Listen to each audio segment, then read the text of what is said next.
Hello, my name is Leroy Blevins. Welcome to Mysteries and Histories.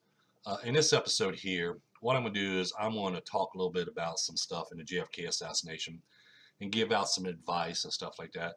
Because, I've still seen, people sending me, still images of a frame or from a film or from an image and stuff and say, hey, look at here, you can see a shot being taken in this film here. You can see a shot taken in this film here from the picket fence area, from here or from there. So what I'm going to do is I'm going to point out some facts here and, to show people like when I do my process of how I look for evidence and stuff like that as well. So they get more of an insight and so they would understand, it's like a lot of people out there would understand more that when you do research and stuff like that, you just can't depend on just looking at one thing for one, like one frame, just like I tell people, even in my videos, I tell, everybody says, everything I present, okay, I have other evidence besides that to back it up and back it up, back it up. Okay, now a lot of people out there, like a lot of researchers and stuff, they'll take one image and say, here you go, here's a shot fired here, or a shot fired there. Let me get right into this and I'll explain what I'm talking about. Okay, here's our frames from the Orville Nix film. Okay, now this, remember, this is a copy of a copy of a copy of a copy of a copy of a copy. If you watch my one video where I go over this and show people that when you look for something in these films or images, you have to understand, first you have to realize what copy you're using. Okay, is this actually on the original copy? Is this a second-hand generation copy? Or is it a first-hand copy? Okay, you got to find this out because the more copies they make of this film, okay, the more copies will add more stuff into the film, like fragments and everything else that's going to be added to the film.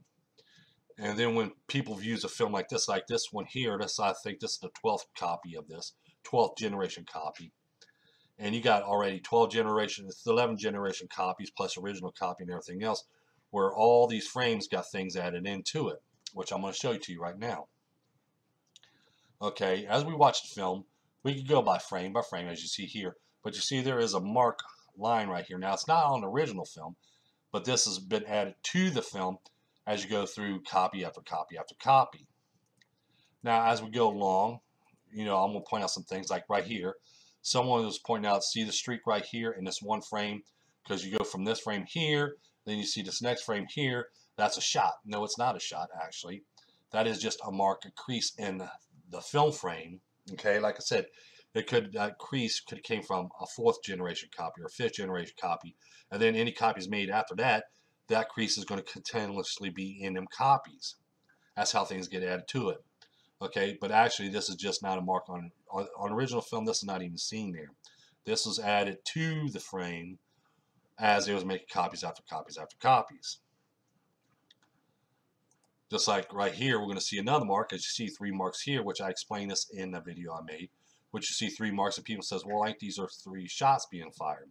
Because they said they heard bang, bang, bang, bang, Again, this was added to the film as they was making copies after copies after copies. Okay, now over here, you're going to see a quick flash and then a gone, right? We're going to go into that right now. So keep your eye over in this location right here where my cursor is. Okay, right here. As you see right here, which I will zoom in for a moment, they claim that this is a shot right here being fired from behind the Pelagora there. Now remember, as I said, now if you look at it, there's a hole here, hole here, hole here. Now in either 3rd, 4th, 5th, or 6th generation copy of the film, there might have been some holes poked into that frame, and that's why we see these 3 marks right here, because this mark here, this mark here, and this mark here, if you're watching my cursor. Now when we go zoom back, okay, when we zoom back, we see the marks there, then all of a sudden what we're going to do is we're going to see it disappear, like right there. See how it disappeared? And it's back, and then it's right there. That was actually added on from the reel as it was making copy of it, because you can see the streaks right here to each one of these lines. You can see these streaks like this going across here. So see, they're not a shot being fired from behind there. It's actually just marks or holes in the film frame. So see, I wanted to point these things out because a lot of people's looking at these films or these images and they're posting this and that, saying in this frame here or in this film here. Okay, they're finding this shot or that shot and everything else when they're really not shots. Okay, that was just stuff added to the films. That was just making copies after copies after copies. Okay, just like they'll sit there and say, well, hey, you know, there was a flash. Okay, like here's a picket fence, and there was either a flash here, here, here, or here. Okay, so these are gunshots. No, they're really not gunshots. What we're doing is, you got to remember, if your camera stationary, okay, if your camera stationary, okay, and you're filming like this, okay, you're going to be all right. Okay, you won't have these certain little effects added into the film. But if you're moving around, just like if you go to, like if you say a fence like right here, you have a fence right here, and all of a sudden you're standing in front of it like this, and you're like, okay, but you move over to this side, or you move over this side, all of a sudden you'll see a flash. As you walk past it, you'll see, like I'll go from, say we're walking from here over to here, okay, and there's a flash. Or let's look at this one.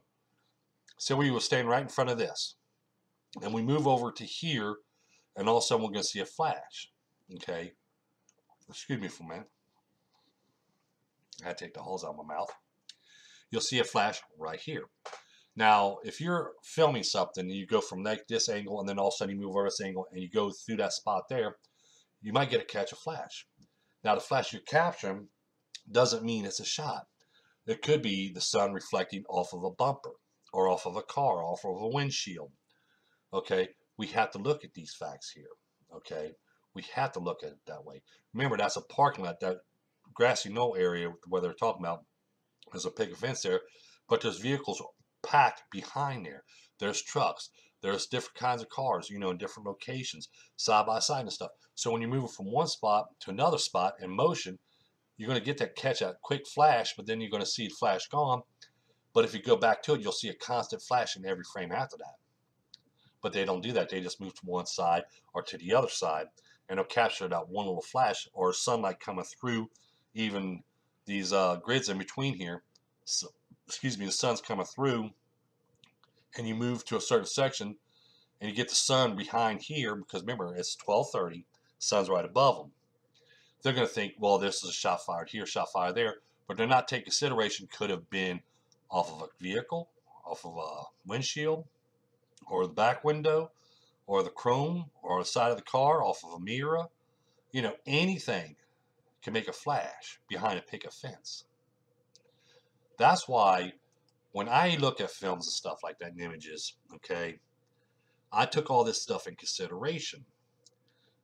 One, I made sure that if I see a flash, okay, which I'll pull this up here, okay, if I see a flash, which, well, not that frame, but anyway, if I see a flash like in this, let's pull up this frame right here, the Orville Nix film frame.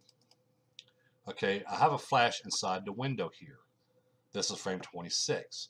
So what I do after I find this, I zoom in, and this is what I find when I zoom in. I zoom in, I can see the gunman's head, I can see the rifle here, I can see the fire of the rifle here, smoke coming out, and sparks. So I see a shot being fired now because I see a gunman with a rifle firing a rifle. But I still put that on the back burner. And here's the reason why. So after I got my location, okay, I know where the shot was fired from. I zoomed in, we can see it's actually shot. Okay, but as I point out, when we go back here, like if we go into Orville Nix film frames, okay, as I point out, okay, let's go back. Right there. As you see, I'll zoom in. Where the three spots are over here, as they said it was a shot fired. Okay, I'll zoom in. Okay, I'll zoom in. As you see, it's blurry. But I'll zoom in, and I'll look at that location. If I see a rifle sticking out there and firing, okay, I'll continue on looking over other films and images of that location. But we can't, like I said, you cannot determine your findings in just one image. So we go back, and I said, well, okay, now I found this shot in an Orville Nix film right here. So I'll bring this up. I zoomed in. Oops, let's pull this one up. I zoomed in. Sorry, my mouse pad keeps on moving around on me. But let's go ahead and pull this up. Okay, now I have this right here, and I have this here. Okay, we got the frame that shows a shot fired. We zoom in, we can actually see there was a shot fired. But we want to make sure that there is somebody there. Okay, we want to make sure there's somebody there. So I'll go into other films and stuff like that. And I'll go into the Mormon photo. And as you see here, okay, now we do see there's a gunman right here looking out the window. He's got his gun and his rifle sticking out right here, and his hand's holding it here. So now at this point, it's like, okay, well, now we have the shot fired. We zoom in. Okay, there's a shot fired in that window. So I want to make sure that's a complete shot. Then I go into other images or other films and stuff and look at that location. And then I'm going to say, well, okay, now we see the gunman's face right here. But the window where the shot came from, because we know it's a third window from the bottom up or the second window from top down. We see the top window, second window down. We go from the bottom. We go up 3 windows, 1, 2, 3, as you see right here. Third window up. We got 1 window here, 1 here, 2, 3. We go over here. Okay, well, that shot was fired from that window there. We see the gunman's hand and the rifle sticking out here. We see him looking out this window here. So now we got to put this image into a time frame and seeing exactly when this image was taken. Okay, so we can follow this through. Then once we find all that information out and we start looking at it, okay, and then we start piecing it all together, we're going to find out, well, okay, there was 2 gunmen there in that location, as I point out. We see the shots fired in Orville Nix film. We line this up. We see the bullets making contact with JFK's head and the back of Governor Connally. And then we see other films and other images. We start lining up and go, okay, well, we see the side view of the shelter, which shows 2 gunmen there. One of them still aiming his rifle from his left side. We look at the Orville Nix film. We see 1 shot being fired from the window of the shelter. We look at the Mormon photo. We see that same location, same window and all, where there's a hand rifle sticking out of there, but he's looking out of the upper window now. We have the other gunman that's coming around to the side, so we know there's 2 gunmen in that location holding rifles. We see him aiming rifles from them locations. We see them firing the rifles from that locations. Okay, and then when we reverse it, and we see where these bullets make contact with, when we line up the films and images, we see 1 shot was a fatal headshot to JFK, and the other shot was Governor Connally. So after we find all this information out, photographic evidence now, mind you, then we place it all together and we look at it. And then we have our eyewitness accounts and see if there's any eyewitnesses that places that one specific location there as well. Mr. Zapruder says the assassin was right behind him. The Newmans are over in this location here, and they say the bullets came directly over their head, right here on the side of their head, which is on the right side, not the left side, the right side of them. The bullets came directly from behind them. Okay, what's directly behind shelter number 3? What's directly behind Mr. Zapruder, shelter number 3? We have all these photographic evidence from the Orville Nix film, the Bronson film, the Mormon photo, the Zapruder film. We line all this up together and stuff like that. Shows 2 gunmen inside shelter number 3, 1 shot being fired from the 3rd window up. Another gunman firing a shot from the side. We can see this in films or images now. Now we have a positive where them shots came from, because now we know where the shots came from and we know where they made contact with. So you see, when you're taking out one frame or one film, okay, you're taking one frame from a film, or you're looking at one image and stuff like that, and you say, hey, here's a shot being fired here. Because if you go by sequence of the film, okay, of the film frames, you'll see the flash in that one frame, but you got to remember, is that camera moving? If the camera's stationary and stuff, and all of a sudden you see a flash, and that camera's still in the same spot, not moved up, not moved down, not moved left, not moved right, I mean actually in the same exact spot, okay, then you could tell if there was a flash come from this or a flash come from that. But then again, we also have to take consideration now, again, is there a vehicle moving right behind here somewhere? Okay, is someone driving across here or there? Because remember, in the JFK assassination, behind that picket fence, it's a parking lot. There's cars all over the place. There is a train station there, okay, and everything else. That's constantly got chrome and stuff on it that reflects. When you watch a Zapruder film, people's got to realize this. Okay, when we look at this Zapruder film, which I'll go to start 133, because we'll start seeing JFK's limo here. But here it is right here. Even when we watch the Zapruder film, as you see, there's glowing right here. But we're not going to see glowing constantly in all the frames. Okay, we're going to see a flash here, a flash there. Okay, that's from the sun reflecting off the chrome and stuff. Because you see, look at there. See how that chrome is on the front of that? See how it's moving? The closer it's coming down, the brighter it gets, and you can see the reflection moving over more. And then all of a sudden, as you notice, it's starting to clear up. All of a sudden, now we look at this grill right here, and we see that chrome not, glowing like it was or anything else like that. Okay, now people look at that and say, oh, well, there's a flash right there. But it's not a flash, it's just the sun coming down, reflecting off of it by the angle. And remember, Elm Street there is not a straight, it's a windy a little bit. So as you watch the chrome on there, see how it glows up? That's because the sun is reflecting off of it. Then as you see right there, it starts clearing up. And it clears up more and more and more. And then we don't see that big glow no more. Okay, these are what people are mistaking for shots. Okay, they're mistaking all this stuff for shots, and hey, there's this glow here, just like when we look at these frames here. Okay, they're gonna say here's bullet holes right here. People have probably seen videos of this where they claim these are bullet holes in the street sign, like one here, one here. But you notice that when you go to the next frame, them bullet holes supposedly moved. Now they're not in over here and over here. Now they're right here and here and here. Now watch what happens again.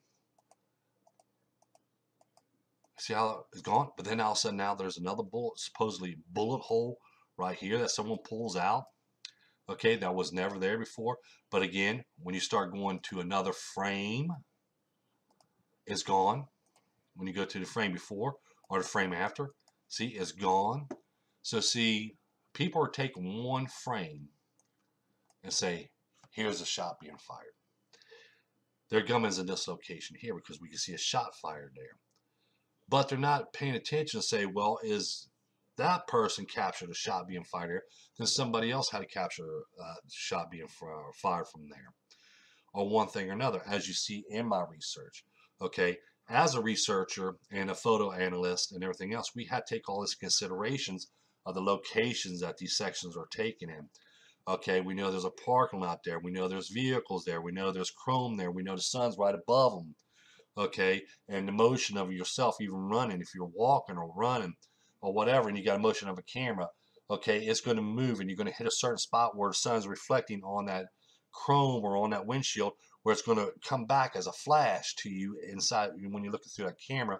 But then when you move over to the left or to the right, it's gone. So when you're filming, you're capturing that, and you see that one flash, people's going to say, oh, well, there's a shot. But you have to make sure that's a shot fired.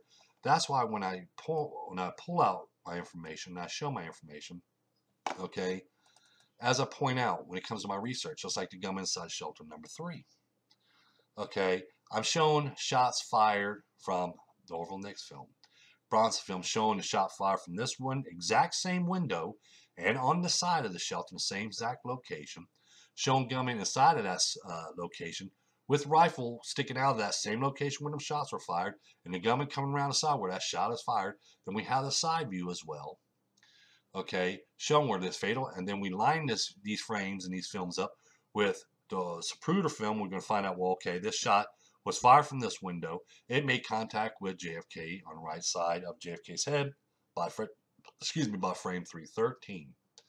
And then we go further into it and say, well, this shot here to Governor Connally was taken by frame 40 of the Orville Nix film. So we're going to line this up with this Zapruder film. We're going to find out, wait a minute, this lines up with frame 330 of the Zapruder film. And what do we find when we see that? We see the impact into the back of Governor Connally, as you'll see right here. You see the bullet impact right here in the back of Governor Connally in frame 390. So again, in the Orville Nix film, which I'll shrink this, I'll pull this over here. In the Orville Nix film, we see the shot fired. Okay, we see the shot fired. We zoom in to make sure a shot can be seen here. Okay, this is what we're going to do. Oop, wrong frame there. Let's get rid of that one.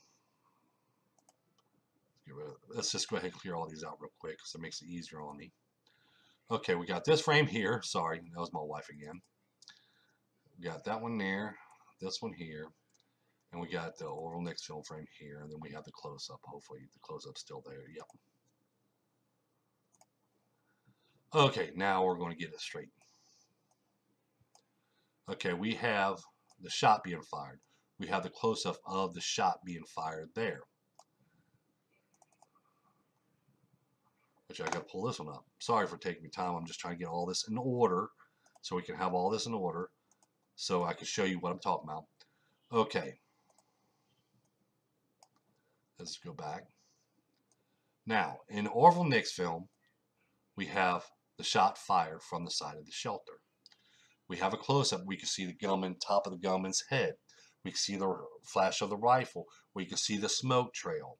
So we know there's a shot being fired there. Okay. And so then we go into Mormon photo, which you'll see here. We know there's a gunman right there on the side of the shelter. So we got him firing a rifle here on this side, and we see him right here on this side.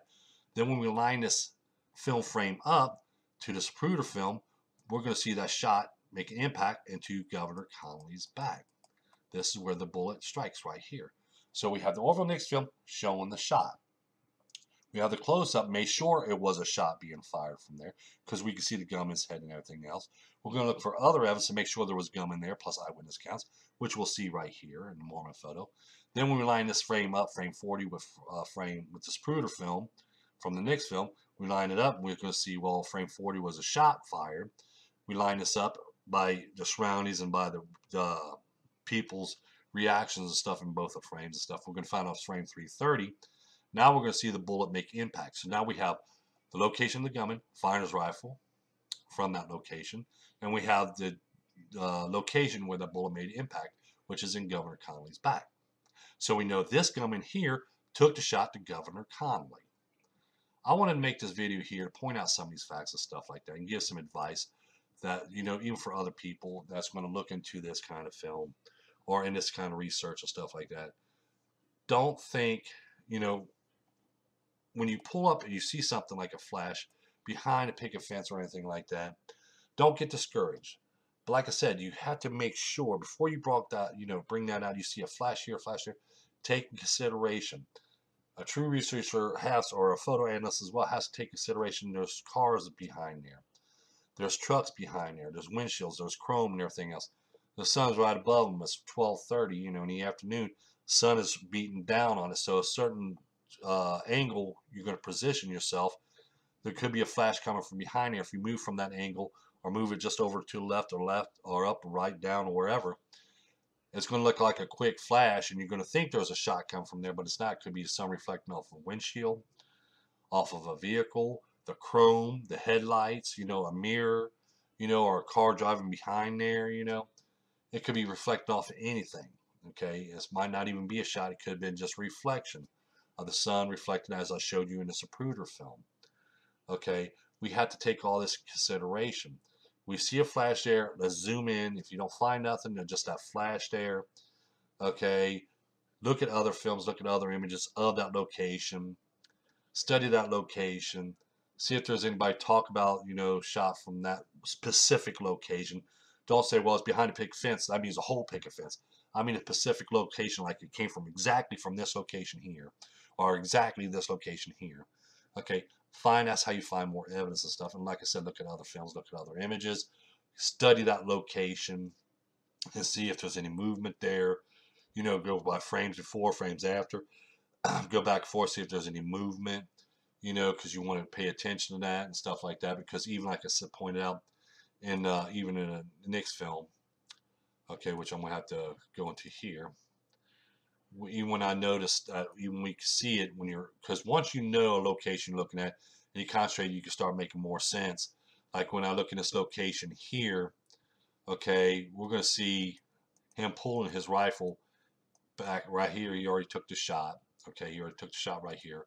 It's frame 26. He already took the shot there. We can see that right there. And then we can see his rifle being moving around in that location. As you see in a minute, we're going to see it right here. We're going to see the rifle fully extended out now. See, people don't understand. So we can see the rifle's fully extended out now. And we see him right there in this frame here. This is frame 39. This is right before the shot from the side, because remember, this guy's coming out. Remember, As I point out, after he took that shot, he came up. So when he's coming up, his rifle's coming out a little bit more because he's trying to hold himself up to look out the top window. And as you see here, he's fully extended his rifle out. And then when we see that shot fire from the side, he pulls his rifle back in because he's dropping back. Okay, now he's dropping back. You see what I'm saying? So see, now we know exactly what was going on in there because now we know the location to look for. We can see more, study that more, we can know more. Just like I said, after he took his shot, he went up and his rifle extended out more, as you can see in the Orville Nix film. And then all of a sudden, he pulls it back and the shot's being shot from the side. That's how I knew when I look at this. Okay, this was taken in between shots number 4 and 6. Okay, that's a shot.